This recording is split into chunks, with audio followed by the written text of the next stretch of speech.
à tous et bienvenue dans l'épisode numéro 2 du podcast. Aujourd'hui, nous allons explorer la question de la gamification, ou comment se démarquer et se différencier de ta concurrence grâce au jeu. Je suis Marine et je suis ravie d'accueillir Clémentine, notre experte du jour. Bonjour Clémentine, bienvenue dans le podcast aujourd'hui. Bonjour Marine, enchantée. Merci d'avoir répondu présente pour parler aujourd'hui de la gamification. Je suis sûre que c'est un sujet qui intéresse beaucoup de nos auditeurs parce que finalement, c'est un sujet dont on entend un petit peu parler, mais on ne sait pas toujours qu'est-ce qui se cache derrière ce mot, ces compétences, ce métier. Donc, je suis ravie que tu sois à mon micro aujourd'hui pour qu'on en sache plus et qu'on apprenne à découvrir ton environnement. Est-ce que tu peux commencer par te présenter, nous dire un petit peu ce que tu fais? Yes, bien sûr. Alors, moi, je suis consultante en gamification. Donc, en clair, qu'est-ce que ça veut dire? Ça veut dire que j'aide les entrepreneurs à mettre du jeu dans tout ce qu'ils font. Vraiment, que ce soit de la communication, leurs offres, leurs formations. Enfin, vraiment, ça peut s'adapter à tout. Et mon objectif, c'est de mettre du jeu pour que les yeux de mes clients, à moi, pétillent et qu'ensuite, ils aient envie de recommander ce qu'ils font, en fait. Ok. Donc, quand tu dis mettre du jeu, c'est rendre les choses ludiques, agréables. Je suppose qu'on part pas dans faire des jeux de plateau et ou des C'est jeux de ça. cartes. C'est ça. En fait, on va venir vraiment mettre en place quelques mécanismes de jeu qu'on peut retrouver dans des jeux de tous les jours, que ce soit des jeux comme le Monopoly ou alors des jeux comme Trivial Pursuit. En fait, on va venir prendre des mécanismes qui nous intéressent pour réussir à motiver notre client à passer à l'action ou alors pour l'immerger dans un univers. Enfin, vraiment, en fait, on va s'entourer de ce qui nous inspire, nous, et même de ce qui vous inspire vous au quotidien, parce que logiquement, vous rencontrez souvent la gamification, mais vous ne le savez pas. Donc, on va venir justement parler de ça ensemble. Mais voilà un petit peu ce que c'est la gamification et ce que j'entends par maître du jeu. Non, la gamification, c'est pas professionnel. Enfin, vraiment, l'objectif, c'est quand même de rester dans une ligne directrice de notre business et pas non plus renvoyer une image folklore, quoi. Ok. Donc, c'est rendre amusant, ludique, donner un point de vue différent de ce qu'on a comme sujet habituellement, en rendant ça un peu plus ludique, mais en restant professionnel et en restant dans sa ligne directrice habituelle. C'est ça. Pour une personne qui aime bien vraiment rajouter de l'humour, bah, ça va se faire comme ça. Pour les personnes qui aiment bien rester sérieux et qui veulent juste récompenser, par exemple, les efforts de leurs clients pendant une formation, bah, ça aussi, ça peut se faire. Et c'est pas obligé non plus de mettre des feux d'artifice partout. Enfin, vraiment, c'est pas ça, quoi. Déjà, on peut peut-être définir gamification, parce que ça vient quand même d'un anglicisme.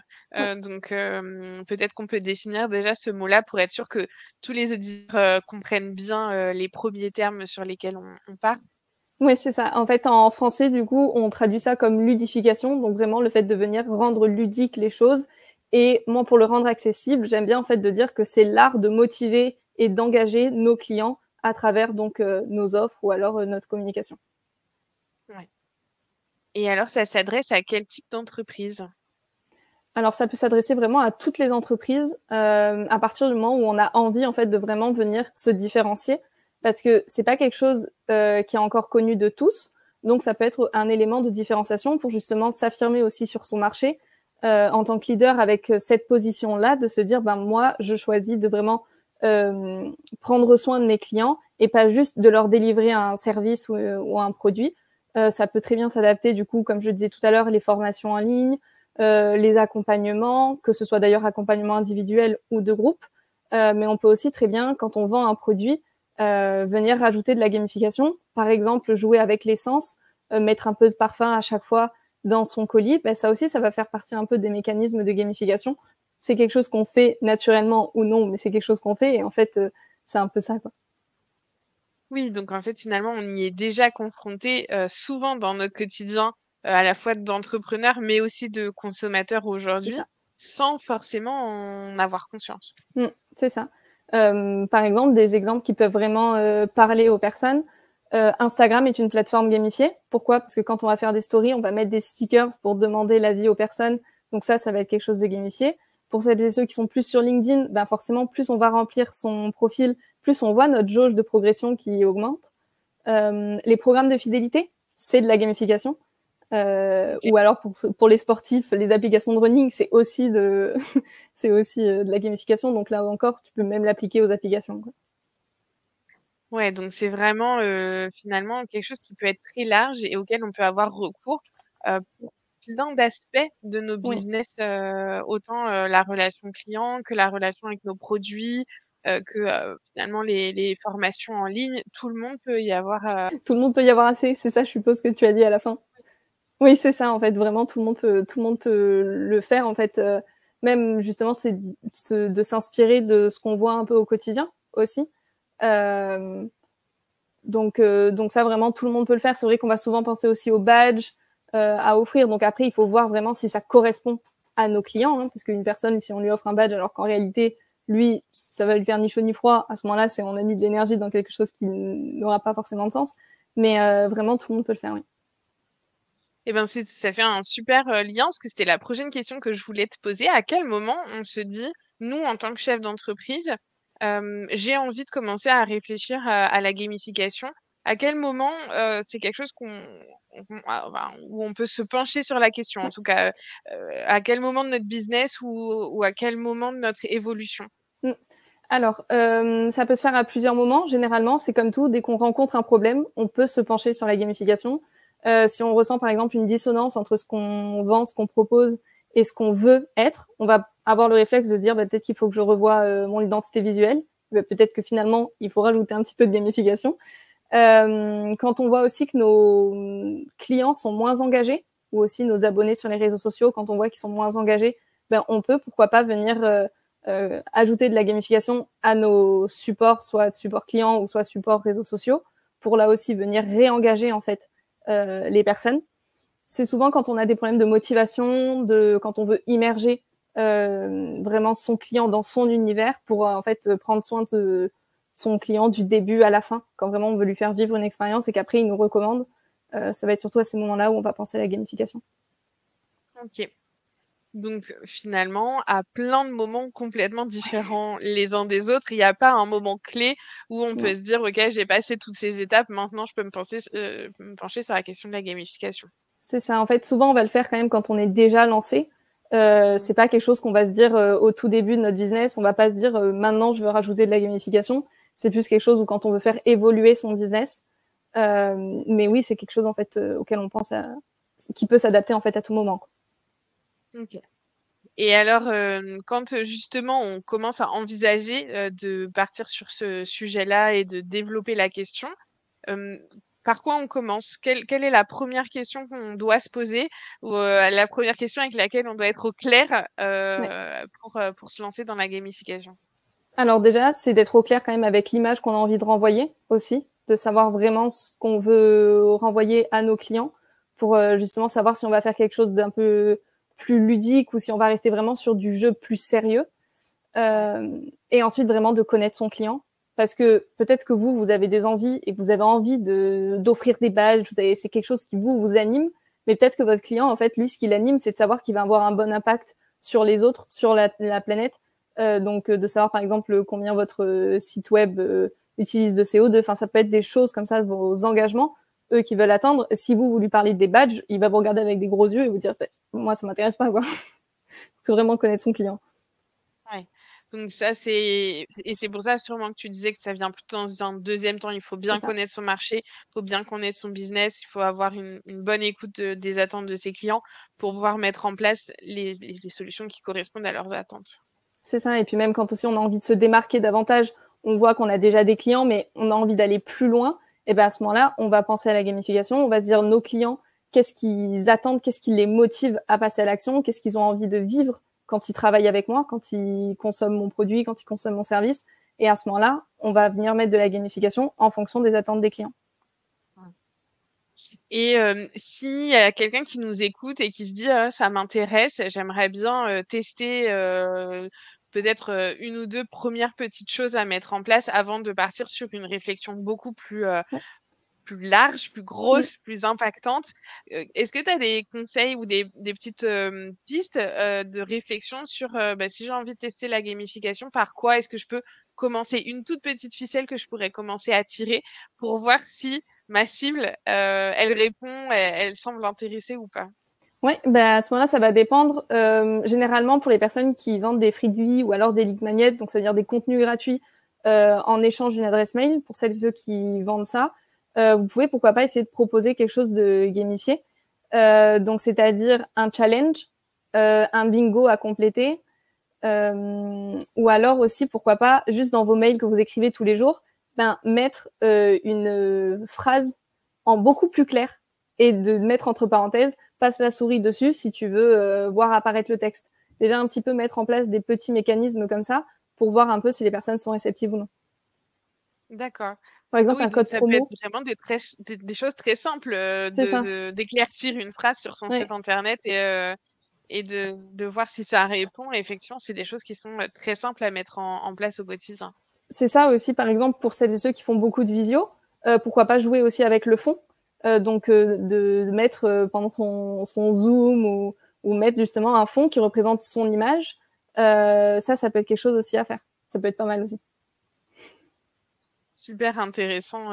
En tout cas, ça peut donner des pistes de réflexion Mm. et d'essai pour ceux qui voudraient peut-être pas se lancer directement dans un très gros projet de revoir sa charte graphique pour la gamifier et juste de commencer par des petites touches Mm. à mettre dans son quotidien. C'est ça. Ça s'adresse aussi aux plus grosses entreprises, peut-être celles qui auraient des salariés Oui, ou en tout cas qui seraient plus grosses que l'auto-entrepreneur. totalement. Et en plus, ça peut être aussi quelque chose, une plus-value pour notamment la communication interne et essayer de fédérer justement toute son entreprise autour d'un sujet, par exemple de la RSE, ou alors essayer de créer du lien. Un escape game, vous savez, dès qu'on fait rentrer, par exemple, si on fait rentrer plusieurs personnes en même temps, organiser comme ça un petit jeu de piste au sein de l'entreprise, ça peut être aussi une bonne manière d'intégrer ces nouvelles personnes à une nouvelle équipe. Donc ça aussi, ça peut être des choses totalement à mettre en place. Donc, ça peut s'adresser autant aux petits porteurs de projets, petites entreprises, petites structures, que finalement des beaucoup plus grosses qui pourraient de la même façon animer leur communauté interne ou externe, Ouais. soit clients, soit salariés. C'est ça, c'est aussi ça la magie de la gamification, c'est-à-dire que ça va vraiment s'adapter aussi aux besoins de l'entreprise, aux envies du coup des clients ou alors des employés, et vraiment pouvoir aussi s'adapter au budget des personnes, parce que des fois on peut se dire oh là c'est un mot qui me fait peur, ça doit coûter super cher. En soi c'est comme tout, hein, on peut aussi mettre en place des petits éléments comme ça à droite à gauche qui peuvent aussi nous permettre aussi de tester, et ça plus ou moins gratuitement en fonction de ce qu'on fait. C'est un métier ou une compétence, on va dire, qui est aujourd'hui très répandue, ou finalement ça reste en développement et il n'y a pas encore beaucoup de personnes comme toi qui accompagnent les entreprises dans cette direction. Alors, ça reste en développement. Il y a des agences de gamification qui sont déjà pas mal implantées. Mais là encore, ça va dépendre, puisqu'il y en a qui, par exemple, vont être vraiment spécialisés dans les jeux vidéo, d'autres qui vont être plus spécialisés en communication interne. Mais en freelance, en tout cas, on n'est pas nombreux. Et qu'est-ce que toi, tu préfères dans ton quotidien, le moment préféré dans un accompagnement d'une entreprise, c'est quoi pour toi? Surprendre mes clients, parce qu'en fait, aussi, forcément, comme je fais de la gamification, il y a aussi des éléments de gamification dans moi, mes accompagnements, dans mes offres. Donc, c'est vrai que j'aime bien quand même avoir retrouvé comme ça ce petit œil un peu enfant, un peu rieur, en fait, en se disant, en étant surpris. Donc, ça, c'est quelque chose qui me plaît. Et aussi les retours après, in fine, des clients. C'est-à-dire que j'ai des personnes, pour l'instant, moi, je suis beaucoup plus un peu sur communication, vraiment en formation en ligne, accompagnement. Et en fait, c'est les retours des personnes. On est en plein été, c'est compliqué un peu sur les réseaux sociaux. Et pourtant, j'ai mes clients qui reçoivent des messages privés en les disant oh, j'adore, chaque mardi, j'attends ton jeu avec impatience. Enfin, vraiment, c'est quelque chose qui fédère vraiment les personnes derrière. Et en fait, le fait de voir les résultats, c'est aussi très gratifiant, quoi. Oui, c'est ça, c'est que quand on a vu que ça marchait, la proposition, toujours hyper intéressant. C'est ça. C'est exactement ça. Puis surtout, c'est de voir aussi les personnes. Enfin, c'est concret en soi. On va pas non plus promettre 1000 abonnés grâce à une publication. En soi, ça reste quand même toujours pareil, c'est de la stratégie, de la régularité. Mais vraiment, quand on voit aussi que les efforts portent leurs fruits, et puis comme justement aussi c'est un métier qui est en plein essor et qu'on n'est pas nombreux à le proposer, les personnes qui se lancent dedans et qui sont du coup les premières à travailler avec nous et à faire de la gamification, ça leur permet eux aussi de se différencier et aussi de s'affirmer sur leur marché. Donc ça aussi, c'est intéressant à voir et à suivre. Qu'est-ce qui est pour toi le plus difficile, le plus challengeant quand tu commences un projet, dans le fait d'amener ton client dans cette transformation-là? C'est quoi le moment qui est le plus difficile? Le moment le plus difficile, c'est quand la personne a beaucoup d'envie et qu'en fait, elle se rend compte qu'elle va devoir faire beaucoup de choses. Et là encore, on met en place des mécanismes, mais c'est comme tout, c'est comme toute stratégie. Après, ça s'analyse. Donc, c'est justement aussi bien montrer à la personne que on met en place ça. Normalement, tu vas avoir des résultats qui vont être, qui sont comme ça, ou en tout cas, on attend d'avoir ces résultats-là. Si on les a pas, c'est pas grave. Justement, ça va nous permettre de réajuster derrière si besoin. C'est comme tout, ça se construit. Ça se fait pas du jour au lendemain. Et les résultats sont là, mais des fois, c'est vrai que on peut, par exemple, penser qu'un fond Zoom, les personnes vont être très contentes de se dire je rentre dans un univers, et en réalité, ça leur passe au-dessus. Donc, est-ce qu'on continue de mettre son énergie à créer différents fonds Zoom pour changer à chaque accompagnement? Pas sûr, du coup. Mais c'est vraiment ça, en fait, ce qui est challengeant et ce qui est difficile des fois, au-delà des personnes qui connaissent pas assez bien des fois leur cible aussi. Il y en a. Aussi, ça peut arriver. D'où l'importance de bien connaître sa cible, ou en tout cas de bien vouloir savoir ce qu'on veut attirer comme cible. Ça aussi, ça marche. Parce que plus on va mieux connaître sa cible, plus on va pouvoir savoir justement comment la motiver et comment est-ce qu'on va lui donner envie de passer à l'action, comment est-ce qu'on va réussir à l'immerger dans notre parcours client pour qu'ensuite elle ait envie de nous recommander, puisque l'objectif avant tout, c'est on est un business, donc il faut aussi que ça tourne. Donc vraiment, ça va être de prendre en compte tout ça pour pouvoir mener à bien sa mission. Et puis finalement, ça ressemble. Enfin, on reste sur la plupart des métiers, sur toutes les compétences qu'on peut déléguer aujourd'hui. Tout part de la stratégie de base. Si Totalement. cette stratégie-là, elle n'est pas réfléchie et que finalement on se dit la gamification, c'est le dernier truc à la mode, il faut que je teste, ça doit certainement être le truc à mettre dans mon business, mais qu'on n'a pas réfléchi la stratégie qu'elle est avec, et ben effectivement, a priori, on va pas atteindre l'objectif qu'on s'était fixé parce que c'est pas réfléchi. Alors on n'est jamais à l'abri d'un coup de chance et que entendu ça passe, mais c'est vrai que comme dans toutes les compétences qu'on peut être amené à déléguer, et ça, tous les invités qui sont venus dans le podcast en ont bien parlé et le répètent à chaque fois. Quand on commence à réfléchir à déléguer, tout va reposer sur la stratégie qu'on met derrière, les objectifs qu'on met en place et qu'on veut atteindre. Et on va aller construire plutôt justement les compétences qu'on met en place autour de cette stratégie, plutôt que juste ça a l'air chouette, je vais essayer, puis advienne que pourra. C'est ça, c'est un peu le syndrome de l'objet brillant, c'est-à-dire que dès qu'on voit quelque chose de nouveau, on se dit ça je le veux, ou notamment les promotions aussi, quand on fait une promotion forte en se disant cette personne-là va se dire tiens je vais l'acheter tout de suite, ce à quoi on réfléchit pas toujours, c'est que les personnes juste avant, ceux qui l'ont payé plein pot, ils peuvent le prendre un peu mal. Donc c'est vrai que c'est comme tout aussi, c'est de faire du juste milieu et surtout d'avoir des bases saines et en tout cas où on sait où on veut aller, parce que c'est vrai que sa cible, généralement, on la connaît, on sait pas forcément ce qui la motive, on sait pas forcément ce qu'elle fait au quotidien. C'est pas grave, puisqu'on a déjà des clients, donc on peut leur demander. Ou sinon aussi, on peut se projeter en essayant de savoir quel type de personne on a envie d'attirer. Mais vraiment, l'essentiel, c'est de connaître, de savoir ses bases. Et en soi, c'est comme tout, comme après, ça va évoluer. Si on veut garder un fil rouge avec tout ce qu'on fait, il faut justement avoir des bases saines, quoi. Oui, c'est ça. Que ça reste complètement logique et intégré au reste de notre activité et que finalement les clients qui sont déjà accompagnés, ils se disent pas mon Dieu, mais que se passe-t-il? Je ne comprends plus rien.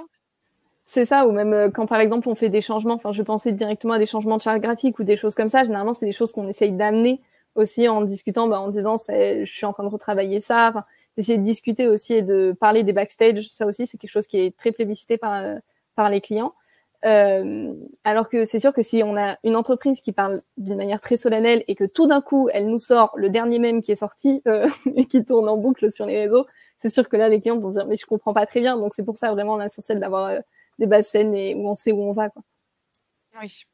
Oui, c'est ça. Donc, si on récapitule, si on a envie de se lancer pour tester la gamification, premièrement, il faut reprendre ses bases pour être au clair dans où j'en suis dans mon entreprise, quelle est ma cible, quels sont mes clients, qu'est-ce que je veux leur apporter. Donc voilà, qu'on ait des bases bien saines. On peut commencer par tester par quel mécanisme facilement actionnable, comme bah, voilà, on a pu les citer tout à l'heure, mettre des petites choses, des petites références, des petites attentions dans son dernier mail, dans sa dernière newsletter ou sur son site internet et voir comment sa cible elle réagit. Et puis, avant de te contacter, ou en tout cas, ce sera un travail que tu feras derrière, bien définir quelle est la stratégie pour que bah, ce soit logique, que ce soit véritablement porteur, que ça apporte des résultats et que ça corresponde toujours avec l'image de marque. C'est ça, totalement. Très bon résumé. Est-ce que tu aurais une petite anecdote, par exemple, quelque chose qui a été mis en place par l'un de tes clients, un actionnable qui t'a particulièrement marqué, quelque chose qui t'a fait rire, ou en tout cas, envie de nous partager sur un des aspects de la gamification que tu as déjà pu mettre en place? Ce que je vais dire, vraiment les templates story aussi qu'on offre à ses clients et qu'ensuite on dit pour que la personne puisse le repartager. Ça, c'est quelque chose qui marche bien aussi et qui surprend le client de se dire « Ah, mais il l'a vraiment repartagé » ou alors il m'a mis ça. Enfin, vraiment d'essayer d'avoir après de connecter et de parler, en fait, je pense, pour un accompagnement. À la fin d'un accompagnement, on va envoyer une template en disant « C'est bon, j'ai fini mon accompagnement, je suis capable maintenant de... » le fait que mon client va pouvoir repartager la story et ensuite parler de ses offres en disant bah, si toi aussi tu veux pouvoir faire ça, tu peux prendre j'ai une place pour telle offre. Ça, c'est quelque chose d'hyper important parce qu'en fait, ça leur permet aussi, eux, de parler de leur offre. Ils n'ont pas l'impression de rabâcher l'information à leur communauté. Donc ça, je trouve que c'est un levier aussi qui est facilement actionnable. Ça fait comme ça en plus un petit bonus à donner, enfin. Mais ça, c'est quelque chose aussi qui marche bien et que j'aime bien mettre en place avec mes clients. Ouais. Ok, donc vraiment faire quelque chose de très visuel, de très actionnable rapidement. Est-ce que tu as envie de nous partager un conseil, alors soit aux personnes qui n'ont jamais entendu parler de la gamification, même en fait non, j'aimerais bien que tu nous partages 2 conseils. Un pour ceux qui n'ont jamais entendu parler de la gamification et un pour ceux qui peut-être ont déjà mis un peu un pied dedans et voilà, qui auraient besoin de conseils pour continuer, pour avancer, pour en faire un petit peu plus. Voilà, un conseil pour chacun des niveaux, comme ça chacun aura son petit conseil personnalisé. Ok, parfait. Alors, déjà pour celles et ceux qui n'ont jamais entendu parler de la gamification, c'est juste d'oser. Aujourd'hui, les personnes, elles ne cherchent plus que la qualité d'un service ou la qualité d'un produit. Elles veulent vivre vraiment des expériences et elles attendent des entrepreneurs ou des entreprises de prendre position sur différents sujets, que ce soit RSE, que ce soit plus entrepreneurial, santé mentale, peu importe. Juste, ils attendent que les personnes prennent la parole. Et la gamification, ça peut justement aussi se permettre d'aborder certains sujets. Donc celui-là, essayer et oser dans tous les cas. Au pire, ça floppe et c'est pas très grave. Vraiment, c'est en forgeant qu'on devient forgeron. Donc c'est en essayant que les personnes ensuite arriveront à le faire. Donc ce serait vraiment ça, d'oser. Et pour celles et ceux qui connaissent déjà la gamification et ou pour celles et ceux qui découvrent qu'en fait ils connaissaient déjà la gamification. On va avoir aussi ces profils, d'aller plus loin de ce qu'ils ont déjà mis en place. Donc, ça peut être déjà mis en place un bingo, un challenge sur 5 jours pour justement aider à se démarquer sur son marché, par exemple. Vraiment de venir pousser ces challenges ou ces bingos ou ce qu'ils ont déjà mis en place avec qu'est-ce qui peut donner envie à la personne d'acheter chez moi, puisque là, je parle du principe que ça, c'est un produit gratuit, mais qu'est-ce qui va lui donner envie d'acheter chez moi, un rabais, offrir par exemple à la fin de son accompagnement un petit cadeau, envoyer un autocollant ou vraiment essayer d'aller plus loin que ce qui a déjà été mis en place, en se demandant qu'est-ce qui va faire pétiller les yeux de mon client, qu'est-ce qui va lui donner envie après de parler de moi. Oui, ok. Et en fait, quand j'entends là, justement ton dernier conseil, je relie beaucoup ça à du customer care finalement. Ouais. On peut vraiment faire le lien entre la gamification et le customer care et le faire entrer dans comment je prends soin de mes clients et comment je favorise le réachat grâce à ça. Ouais, c'est ça. Puis dans tous les cas, c'est toujours plus facile aussi de faire racheter un client qui est déjà content que d'aller récupérer un nouveau client. Donc la gamification peut permettre ça, en effet. Ok. Est-ce que sur la dernière minute ensemble, il y a Ouais. quelque chose qu'on n'a pas abordé jusqu'à présent? Peut-être que c'est une question que je t'ai pas posée et qu'il te semblait important d'en parler aujourd'hui, quelque chose on serait un peu passé à côté et que tu aurais envie de rajouter maintenant. En soi, ça va vachement rejoindre mon premier conseil, puisque c'est vraiment d'oser. Je sais que souvent, on va avoir peur du regard des autres. On peut se dire, comme ça n'a jamais été fait pour l'instant, je sais pas comment ça peut être pris dans mon marché, donc je préfère pas trop essayer, ou alors je suis pas sûre que mes employés vont être très réceptifs à l'idée de faire un escape game. C'est vraiment d'oser poser la question ouvertement en disant bonjour, je pense à faire ça, est-ce que c'est quelque chose qui pourrait t'intéresser? Vraiment d'échanger, puis en fait ça peut aussi me permettre de créer du lien autrement, et de montrer aussi que ok, on sait que notre entreprise fonctionne, ou alors ok, on sait qu'on a envie d'améliorer notre entreprise, donc je demande directement aux personnes, je montre que je m'intéresse à elles, et la gamification va être un sujet de discussion parmi tant d'autres. Parmi d'autres, ouais. Ouais. Donc c'est de pas finalement se bloquer à une vision traditionnelle du métier. Ah oui, non, mais traditionnellement, je sais pas, les avocats, c'est extrêmement sérieux, on peut pas rigoler, on peut pas. Non, en fait, tout est possible. Il faut juste prendre la bonne stratégie, en fait, comme on parlait au début, et s'adapter à la cible qu'on vise et effectivement prendre en compte cette vision peut-être un peu traditionnelle pour juste la dépoussiérer et pas finalement tout révolutionner d'un coup et effectivement être un petit peu à contre-courant ou trop à contre-courant sur ce sujet. C'est ça. Dans tous les cas, chaque personne va à son niveau. L'essentiel, c'est justement un peu de changer et un petit peu d'essayer de dépoussiérer, comme tu disais très bien, son milieu. Et ce sera déjà très bien si on commence. Dans tous les cas, l'essentiel, c'est de commencer. Après, généralement, quand on met une doigt dedans, après, on se dit « Ah, mais du coup, je peux gamifier ça. » Et puis, du coup, il y a ça. C'est aussi ce qui arrive avec mes clients. Donc, c'est aussi pour ça que je te le dis. Mais l'essentiel, c'est d'oser et de commencer. Oui. Mais ça, finalement, c'est un conseil qui vaut pour énormément de choses. Totalement. À partir du moment où on ose et on se débloque nous-mêmes sur un sujet, en général, derrière, on continue. Et effectivement, quand on a mis le doigt dedans, le pli est pris et on n'arrive pas à s'en défaire. On aime, on se développe, on voit les potentialités arriver. Finalement, tu vois, comme dans la délégation, moi, j'ai la plupart de mes clients, une fois qu'ils ont délégué pour la première fois, ah, si on y revenait, ça serait pas mal. Ça m'étonne pas. Merci beaucoup, en tout cas, Clémentine, pour tous les super conseils que tu nous as partagés aujourd'hui, pour aussi nous avoir présenté ce secteur, ces compétences, ce métier qu'on connaissait peut-être pas tous dans les auditeurs qui vont nous écouter aujourd'hui. Et puis, un grand merci à toi pour ta disponibilité. Tout à fait. Merci beaucoup, en tout cas, pour l'opportunité. Et voilà, c'est déjà la fin de cet épisode. J'espère que tu as apprécié autant que moi cette conversation enrichissante. Je suis Marine, consultante RH et facilitatrice de succès pour les indépendants passionnés. Mon rôle, révéler tes compétences clés et t'aider à bâtir l'équipe parfaite pour réaliser tes rêves. Si tu souhaites en savoir plus sur comment je peux t'aider à libérer ton potentiel, révéler tes compétences ou optimiser ton organisation, contacte-moi via les liens en description. Tu y retrouves aussi toutes les infos concernant notre invité du jour. N'oublie pas de t'abonner au podcast pour ne manquer aucun des prochains épisodes et partage-le autour de toi pour m'aider à grandir.